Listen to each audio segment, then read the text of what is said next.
Hello, YUkon 28209. Yes, this is Candy Matson.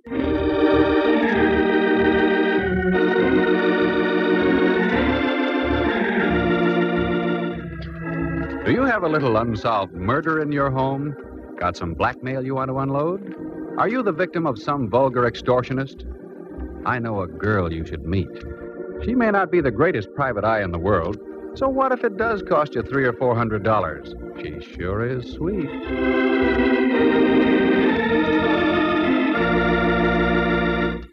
She's Candy Matson. Like to meet her? Hello. Candy Matson? Well, I wasn't sure when I looked in the mirror this morning. Had a rough night, eh? Oh, there have been rougher ones. Look, voice, before you get caught with my receiver down, who are you and what do you want? As to who I am, you'll find out very shortly. What I want is you. How romantic, and over the phone yet. Let me finish. What I want is you to lay off that cable car business. Oh, that. Well, I'm afraid I can't. You see, I was sitting beside him when they discovered his transfer had been punched sort of permanently.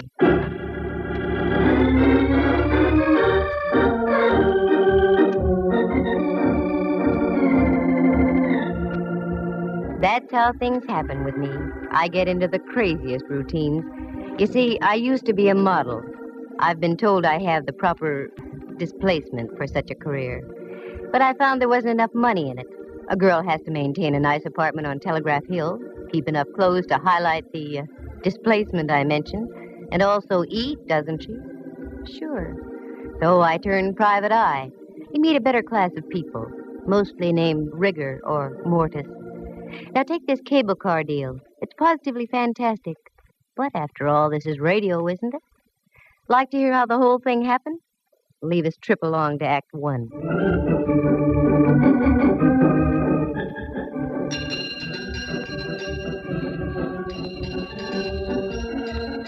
I wanted to get downtown that morning, but I couldn't take the F car on Stockton.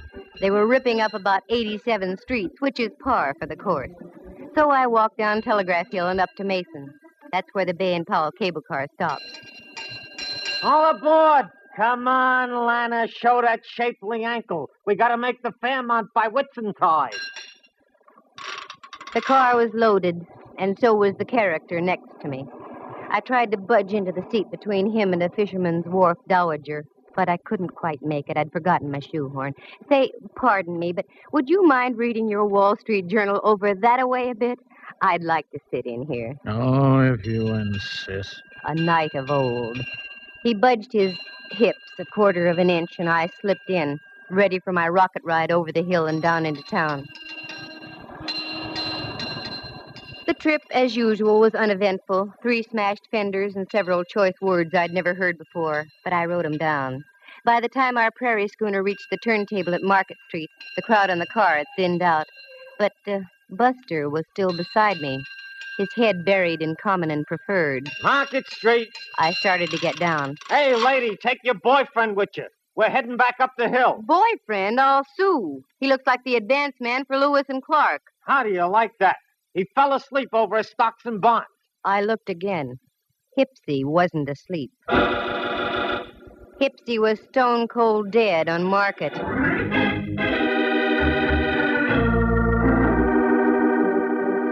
What a twist. I, who always went on the prowl for a whodunit, get one literally tossed into my lap. He just hadn't gone out of this world serene-like. Oh, no. There was a steady slurp of blood trickling down his vest just north by northeast of the equator.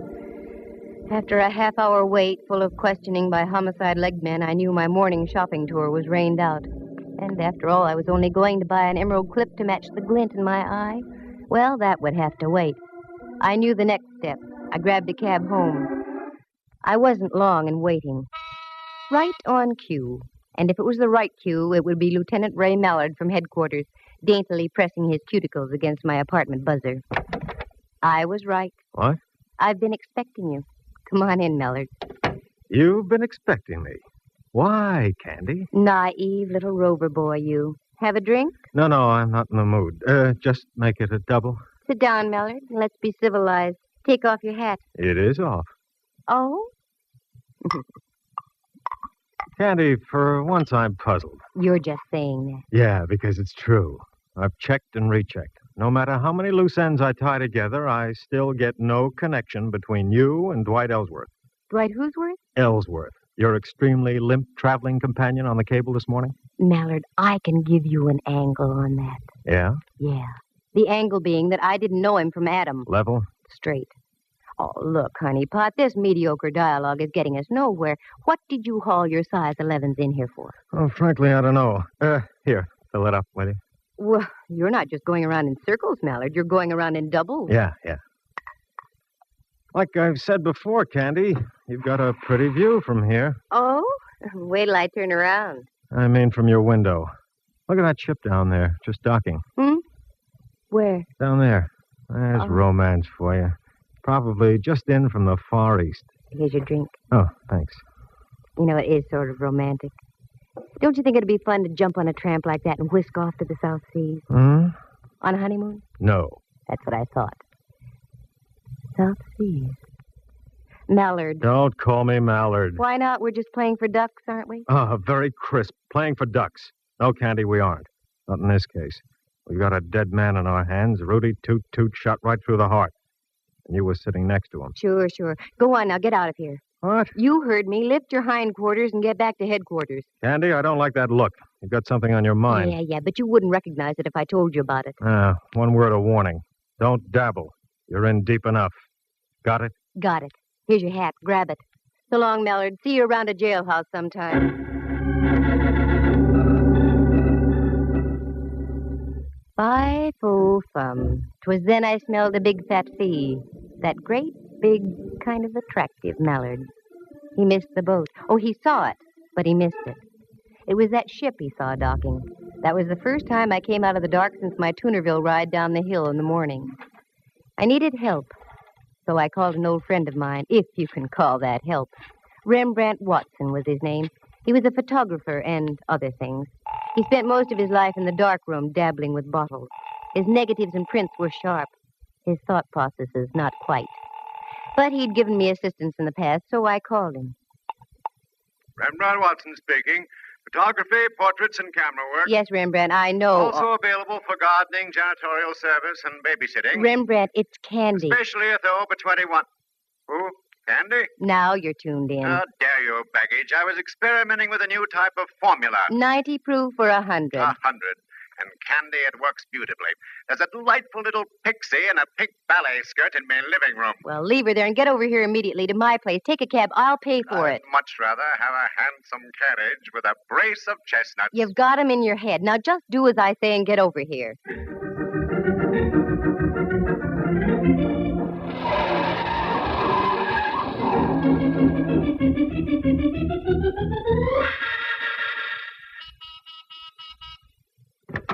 Float in, Rembrandt. Gadfrey.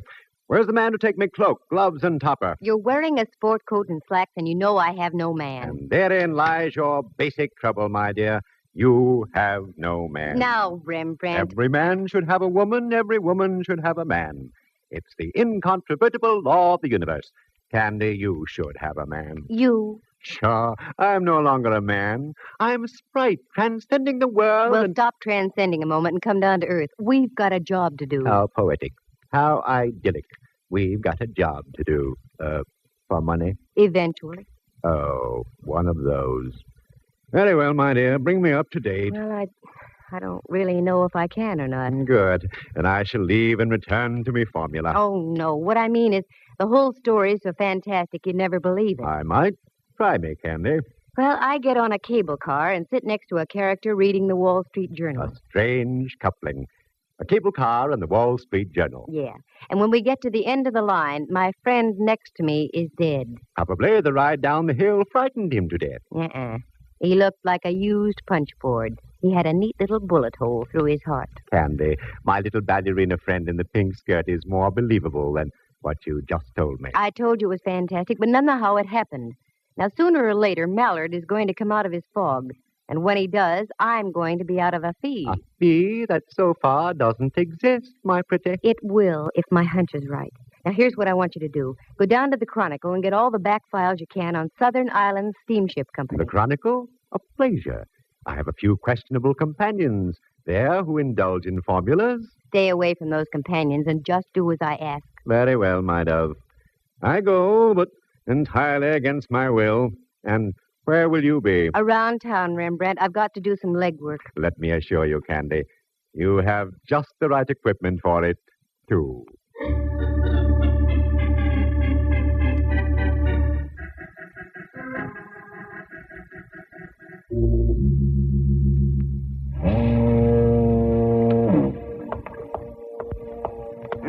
What a joint. I'll bet they mount slit gullets on the walls instead of deer heads. Well, come on, Candy. Get your tools out and screw up your courage. Yeah, miss, what'll it be? Nothing right at the moment except information. Information, water, both free. What do you want to know? Well, I'm looking for the purser off the Dwight-Sonia. I hear he does his shore duty in here. That's right. Name Campbell. That head on the table over there belongs to him. Thanks.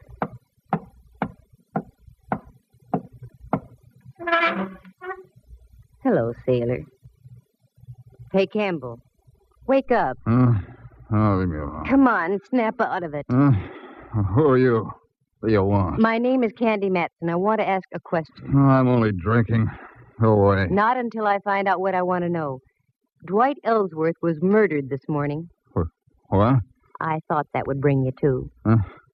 Well, that's the nicest news I've heard since VJ Day. What do you want to know? Where does his brother live? That stooge. He's got about as much spine as a water eel. Never mind. I want to find him. He seems to keep his whereabouts as secret as an atomic stockpile. The whole family ought to be knocked off. He lives out in Seacliff, 25 Dashel Road. Good. Bartender, buy my friend a little reward. And one for yourself, too.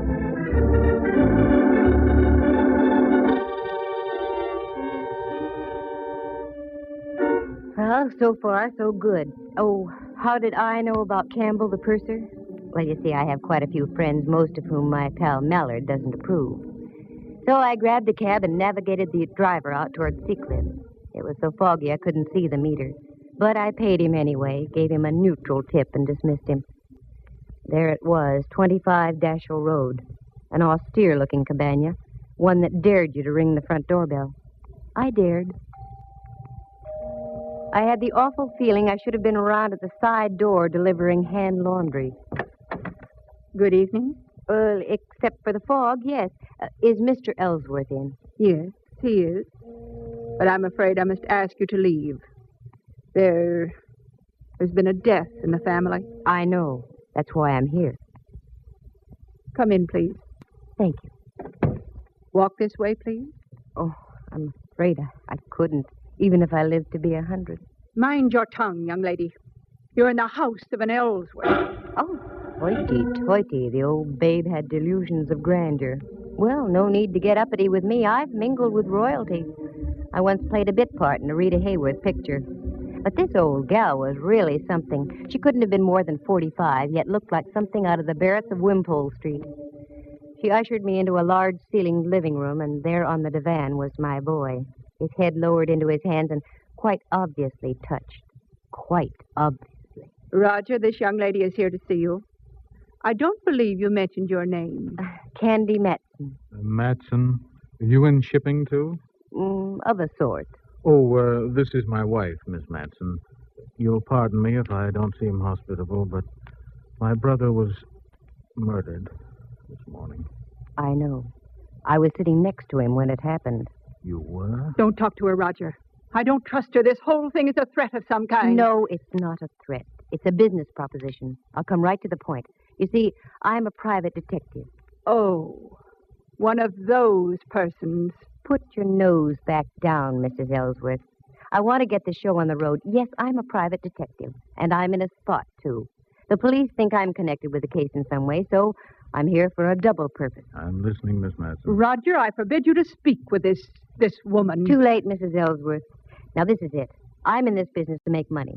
Give me a check now for $300, and I'll find out who killed your brother. And I'll also clear myself. Roger, I'm warning you. Naturally, you want to see the killer of your brother brought to justice, don't you, Mr. Ellsworth? Don't you? Yes. Here, I'll make a check out right now. Thank you. Just make it out to Candy Matson. Payable today.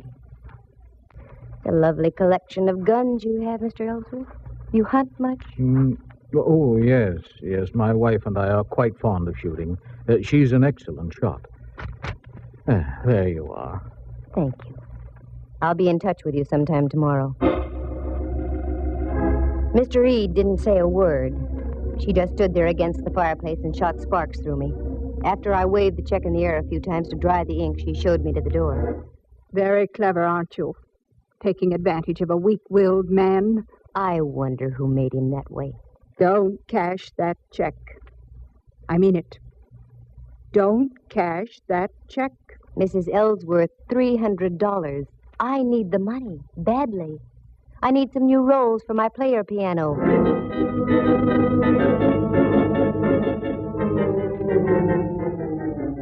I buzzed back downtown. I wanted to cash that check in a hurry. I knew of only one person who would give me the crisp green at that hour of the night. Uncle Charlie, the honest miller who ran the chase room. Uncle Charlie, in the strict sense of the word, was a gentleman. So with a tender little pat on my cheek, he cashed the check, and I went up Telegraph Hill and home. All of a sudden, my eyes did a couple of inverted loops. Oh, my lights were on. Who's in here? All right, speak up. Oh, Candy, the light of my life. Come join our party. Oh, Rembrandt, you gave me a scare. You don't scare easy either, Candy. Got something on your mind? And Mallard. Well, how ducky, a midnight soiree. What goes on here? Well, that chicken you had in the icebox is delicious. Was delicious. Looks like you've done everything but eat the bone. Your vintage is superb, too, Candy. Have a little formula? No. Now, come on, what gives? That's my line, Candy. What gives? You're in on something, and I want to know about it. Oh, Mallard, believe me, it's nothing. I'm just trying to parlay a couple of hunches. Tall hunches. Look at all those clippings on the South Sea Island Steamship Company. What are they for? I meant to tell you, Candy, I had remarkable success down at the Chronicle. There's everything you want on that steamship line. Oh, Rembrandt, did you have to tell the whole world? Candy, you chide me unnecessarily. I merely had the clippings on the table when Hawkshaw here walks in on me. Okay, Candy, take it from there. I can't tell you yet, Mallard. Nothing makes sense yet. I've got about 4 loose ends that need tying off. If I'd only put 2 men to following you, I'd save myself a lot of grief. 2 days, that's all, Mallard. Just give me 2 days. I think I'll have it for you. All right. But don't forget, the boys down at Kearney Street headquarters don't love you the way I do. 2 days. No more or less. I gotta go. Thanks for the fowl, chicken. Very gay. Here, Rembrandt, here's $50 for you. 50? My word. What's all this talk about a recession? Go on and take it. Go someplace and stabilize the economy.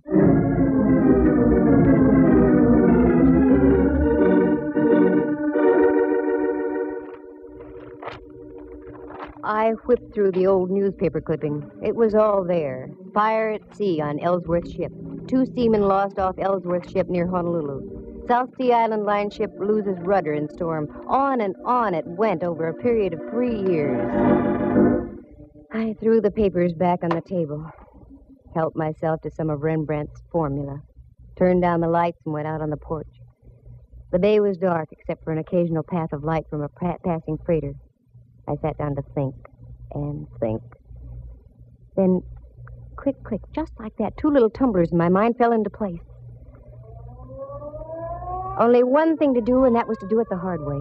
The next morning, just as the ferry building siren was announcing 8 o'clock to downtown San Francisco, I got Rembrandt on the phone. Candy, what on earth are you calling me for at this hour? Can't help it. There's work to be done. I did my work last night so extremely well that I'm just going to bed now. Sorry, you'll just have to delay your sack time. Meet me at the corner of Mason and Union in 10 minutes, right where the cable car stops. Now, what are we going to do? We're going to take a cable car ride. What?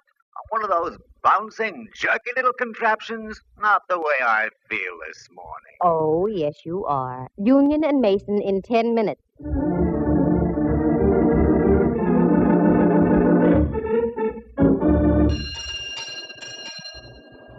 All right, Rembrandt, get on. This is the silliest thing you've ever done, Candy. Maybe. We'll see.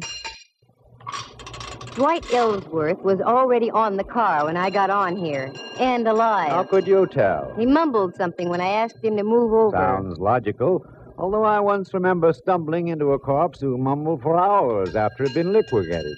Rembrandt was in one of his rambling moods, so I let him alone. The car pulled over Mason Street, down Washington, and then swung on to Powell and up the hill. Now I watched the buildings and apartments carefully. There was a little red brick building, now a big apartment house, a woman's residence club, and so on. Then over the hill, more apartments, and the possibilities petered out at Bush. Well, only one thing to do. Canvass all those blocks between Washington and Bush. Okay, Rembrandt. Off the car. Strangest corpse I ever did see. What'd you say, Candy? Off the car. Come on. Now what? I just want to get to bed. Well, not for a long time, Boy Blue. Now, here's the pitch. You take this building, and I'll take the next. We'll alternate as we go along. Ask if a tall woman with a horsey face and dressed something like Queen Victoria ever lived around here. Oh, Candy. I know it sounds wild, but it's got to be done. A horse with a tall face and dressed something like... Oh, Rembrandt, look at me. Get that smoke out of your brain. A tall woman with a horsey face and dressed something like Queen Victoria. You got it? Got it. Okay, get going.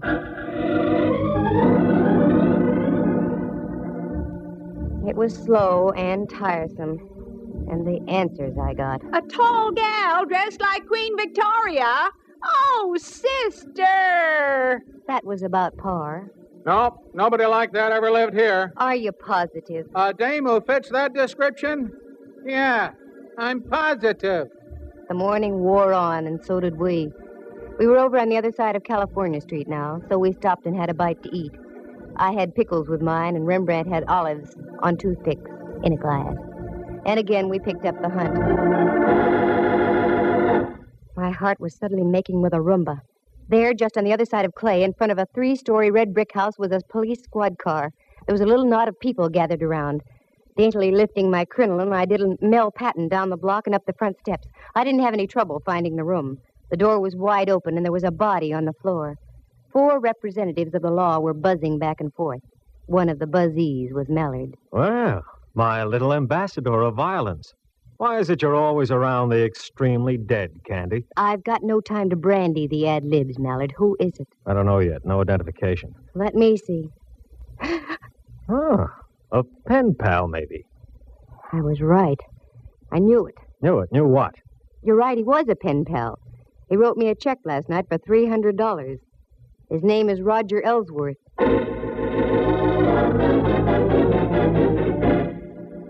Very interesting. Must be open season on Ellsworth. Okay, Candy. Time you filled in the blanks. Start. Wait a minute. I want to look at the window over here. Mallard, there are a couple of younger Ellsworths living around town here. I'm sure you'd like to see them stay healthy. Yeah? Get out to 25 Dashiell Road and pick up an old crone also named Ellsworth. 5 will get you 20. She's the one you're after. All right. But you get back to your place and stay put, understand? I want to have a more illuminating chat with you. Oh, Mallard, I'm just like putty in your hands.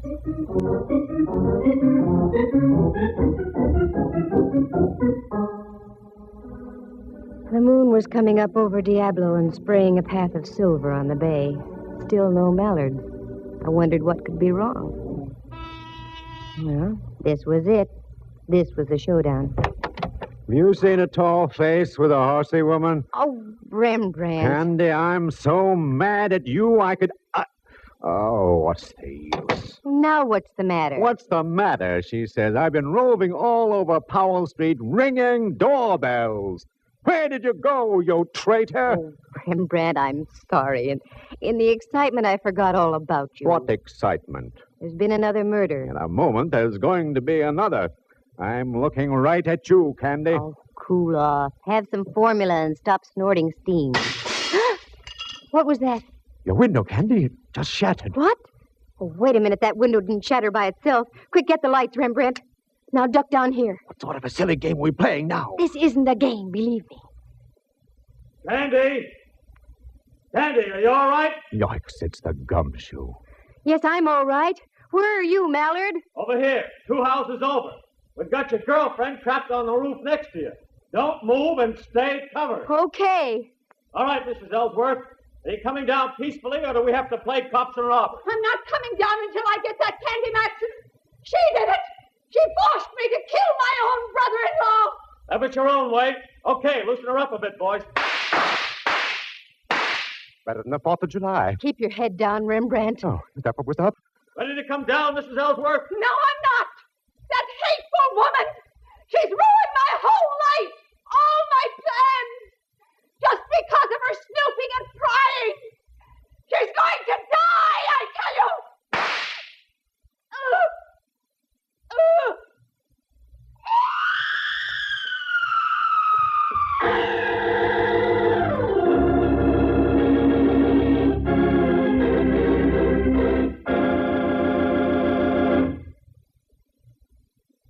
It was a miracle, Candy. You must have moved slightly just as she shot at you. Well, it was too close, I can tell you.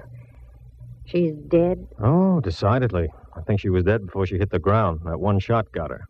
We went out to her house, and she was just driving off when we got there. We trailed her up to North Beach, lost her for a block, and then spotted her car at the top of the hill here. We arrived just as she was getting on the roof next door. Okay, now you tell me your little dream.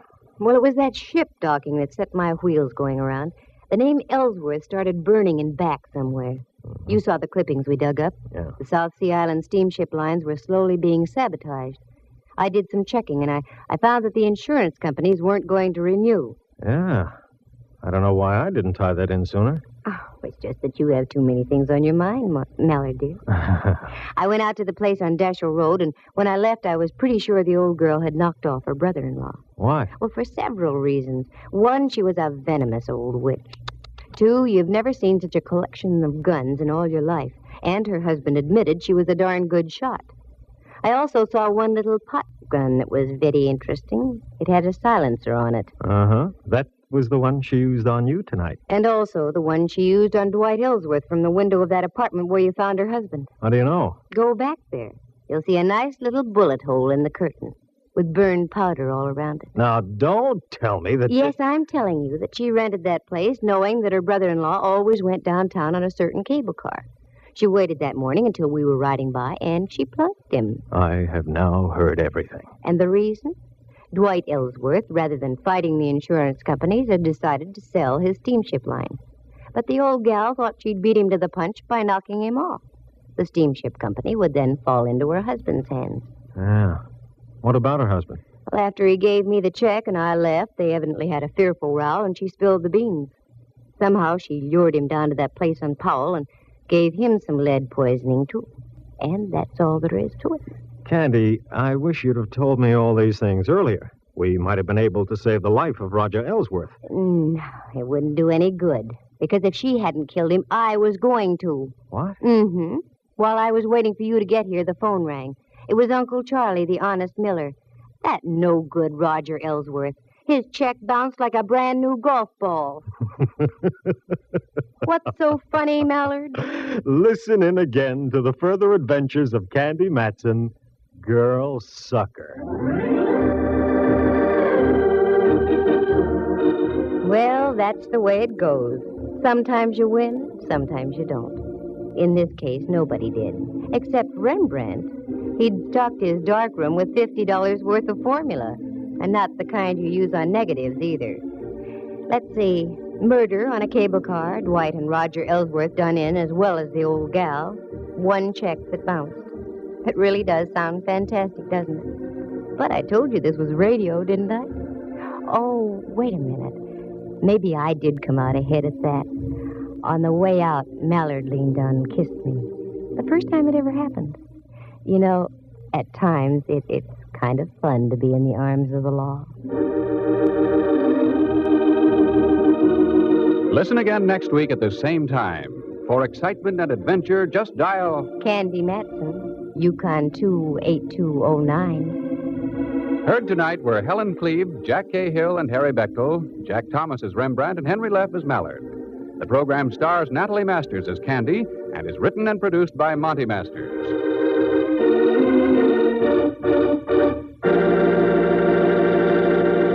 This has been a presentation of NBC, the national broadcasting company.